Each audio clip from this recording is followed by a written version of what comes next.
skryf 'n liefdebriefie aan mamma, ek blaas dit in 'n posduifie se bekkie. Ek laat die posduifie vlieg na die hemel toe. Mama, mama, hoe wens ek nie mama kon nog steeds daar gewees het, vir my nie om in my lief en leed te kan deel, my te vertroetel en te kon koester, wanneer ek hartseer is kon deel in my blydskap saam met my. My hele wese wens dat die posduifie die liefdebriefie in mama se kunstige vorm in die hande kon plaas. Mama, mama, hoe wens ek nie nog steeds dat mama daar vir my gewees het, nie om in my lief en leed te kan deel, my te vertroetel en te kon koester, wanneer ek hartseer is kon deel in my blydskap saam met my. Hoe wens ek mama kon nou gesien toe ek meer mylpale op die oomblik ek in my lewe bereik as wat toe mama nog met ons was.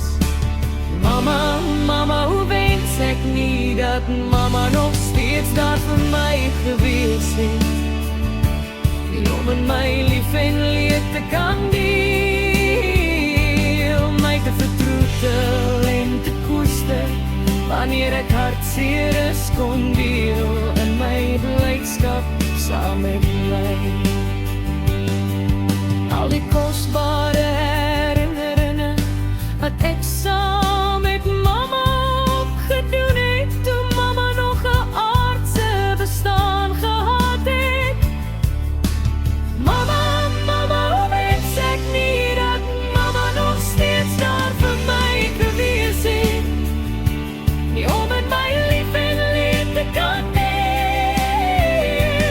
my te vertroetel en te koester, wanneer ek hartseer is kon deel in my blydskap saam met my. Ek sit daar die herinneringe in 'n houtkiesie en die gepaard gaan 'n hartvormige sleutel hang ek rondom my nek. Ek bewaar vir nimmer eindig. Mama, mama, hoe wens ek nie dat mama nog steeds vir my daar gewees het, nie om in my lief en leed te kan deel, my te vertroetel en te koester, wanneer ek hartseer is kon deel in my blydskap saam met my. Die hartseer tye wanneer ek na mama ontsettend verlang, gaan ek die hartvormige sleutel vat en die houtkiesie oopsluit. Mama, mama, hoe wens ek nie dat mama nog steeds daar gewees het, nie om in my lief en leed te kan deel, my te vertroetel en te koester, wanneer ek hartseer is kon deel in my blydskap saam met my. Ek al die kosbare liefdevol herinneringe aan mama uit. Ek weet mama was baie lief gewees vir my. Lisette, van die verdrag dan.